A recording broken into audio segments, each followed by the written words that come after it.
আসসালামু আলাইকুম রহমতুল্লাহি ওয়া বারাকাতুহু। বন্ধুরা, আজকের ভিডিও শুধু একটি বিল নিয়ে নয়, বরং আমাদের সমাজ, আমাদের ভবিষ্যৎ এবং আমাদের বিশ্বাসের অস্তিত্ব নিয়ে। আজ আমরা আলোচনা করব এমন একটি নতুন আইন সম্পর্কে যার নাম হলো ওয়াকফ সংশোধনী বিল 2025। সরকার এটিকে সংস্কার বলে প্রচার করছে, কিন্তু এর পেছনে আছে এক গভীর রাজনৈতিক ষড়যন্ত্র। প্রথমে আমরা জেনে নিই ওয়াকফ কি ও কেন। ওয়াকফ শব্দটি এসেছে আরবি শব্দ থেকে, যার অর্থ কোনো সম্পদ বা জমি আল্লাহর রাস্তায় স্থায়ীভাবে দান করে দেওয়া, যার কোনো মালিকানা থাকে না।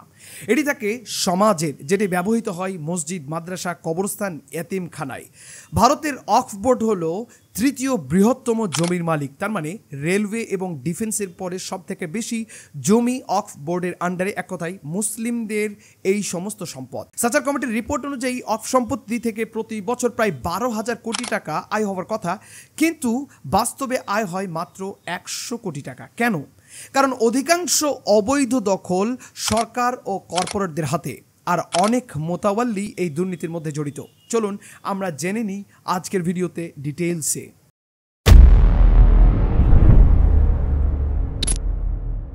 ভারতের মুসলিমরা এই সংশোধনী বিলের বিরোধিতা কেন করছে? এই সংশোধনী বিলে বলা হয়েছে ওয়াকফ বোর্ডে অমুসলিম সদস্য রাখা বাধ্যতামূলক। যদি কোনো জমি ওয়াকফ দাবি করে, তবে তার প্রমাণ দেখাতে হবে দলিল সহ। যেমনটি মুসলিমদেরকে এনআরসির ক্ষেত্রে তাদের দলিল দেখাতে হবে সে আসলে এই দেশের নাগরিক কি নাগরিক নয়। আসলে এইখানেই বিপদ। অনেক ওয়াকফ সম্পত্তি যেটির বয়স 300 থেকে 1000 বছর পুরনো, তখন দলিল লেখা হতো না আজকের মতো আধুনিক কাগজে। এইসব প্রমাণ না দিতে পারলে সরকার সেই জমির মালিক হয়ে যাবে। এর মানে হলো প্রাচীন মসজিদ, কবরস্থান, মাদ্রাসা, এতিমখানা সমস্ত কিছুই ঝুঁকির মধ্যে।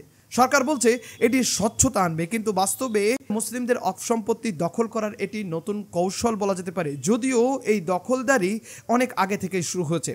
ভারতের বহু নামকরা স্থাপনা ওয়াকফ সম্পত্তির ওপর নির্মিত, যেমন দিল্লি, হায়দ্রাবাদ, ব্যাঙ্গালোরের রেল স্টেশন, সরকারি অনেক হাসপাতাল, শপিং মল, এমনকি আন্তেলিয়া আম্বানির যে হাউস যেটি মুম্বাইয়ে অবস্থিত, সেটি নিয়েও কিন্তু প্রশ্ন উঠেছে। এই বিল পাশ হলে এই জমিগুলি চিরতরে সরকারের দখলে চলে যাবে। এছাড়াও সরকার ও কর্পোরেটরা শহরের প্রাইম লোকেশনের ওয়াকফ ভবনগুলি যুগ যুগ ধরে ব্যবহার করছে অত্যন্ত নিম্নমানের ভাড়ায় অথবা ফ্রিতে। এতে করে গরিব মুসলিম, মহিলা ও ছাত্রদের জন্য যে বরাদ্দ টাকা, সেটিও হাতছাড়া হচ্ছে এবং মুসলিমরা আরও বেশি পিছিয়ে পড়ছে। এবং সবথেকে দুঃখের বিষয় হচ্ছে করাপ্ট মোতাওয়াল্লি, যারা নিজেরাই অপরাধের সঙ্গে যুক্ত।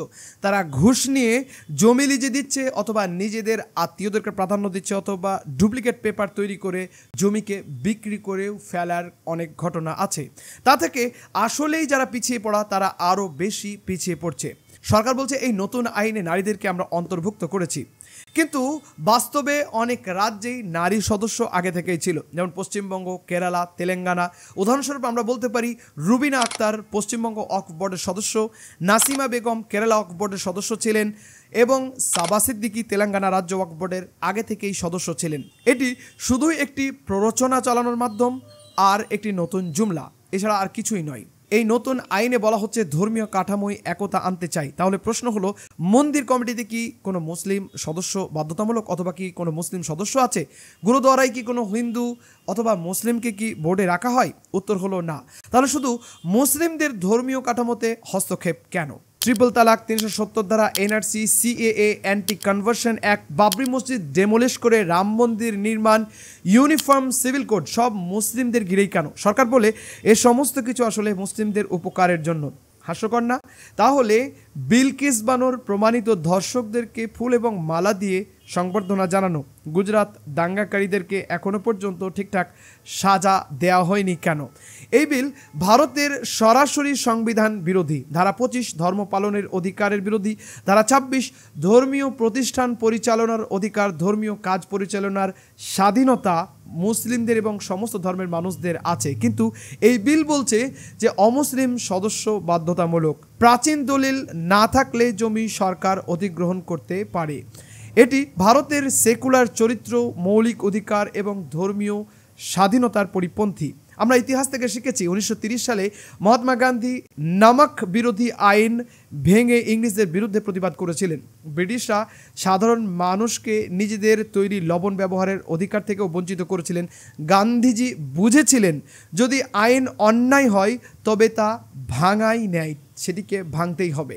আজকের ওয়াকফ সংশোধনী বিল 2025 তেমনই এক ভদ্র মুখোশ পরা অন্যায়। এটি আমাদের ধর্মীয় অধিকার, সমাজের কাঠামো ও আত্মপরিচয়ের ওপর একটি বড় থাবা।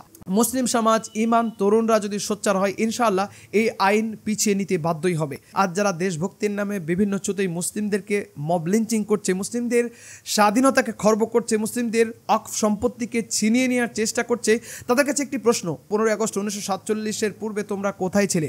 শুধু 1947 সাল নয়, ভারতের স্বাধীনতা সংগ্রামের প্রতিটি পাতায় মুসলিমদের রক্তের ছাপ আছে। তোমরা কোথায়? পলাশির যুদ্ধে সিরাজউদ্দৌলা ব্রিটিশদের বিরুদ্ধে লড়াই করছে, আরএসএসরা কোথায়? 1857 সাল প্রথম স্বাধীনতা সংগ্রাম বখত খানের নেতৃত্বে তোমরা কোথায়? 1920 থেকে 40 সাল অসহযোগ খেলাফত আন্দোলন মৌলানা শওকত আলীর তত্ত্বাবধানে তোমরা কোথায় ছিলে? 1942 কুইট ইন্ডিয়া আন্দোলন তোমরা কোথায় ছিলে? মুসলিমরা এই দেশের স্বাধীনতার জন্য যতটুকু রক্ত দিয়েছে, তোমরা ততটুকু ঘামও দাওনি। আরএসএস এবং হিন্দু মহাসভারা সেই সময় কোথায় ছিল? তাদের পূর্বপুরুষদের নাম কি স্বাধীনতার ইতিহাসে লেখা আছে? না, বরং তারা ব্রিটিশদের সঙ্গে সহযোগিতা করেছে, স্বাধীনতা সংগ্রাম থেকে দূরে থেকেছে।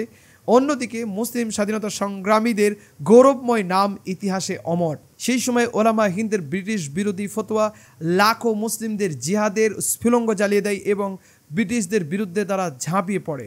মৌলানা শওকত আলী, মোহাম্মদ আলী জওহার, সৈয়দ হক, রওশন আলী, তোরাব আলী, সাবিত আলী, আশফাকুল্লাহ খান সহ অগণিত মুসলিম আলেম ওলামারা এই দেশের জন্য রক্ত দিয়েছেন এবং তাদের এই রক্ত এই মাটিতে মিশে আছে। তোমরা সেই সময় কোথায় ছিলে?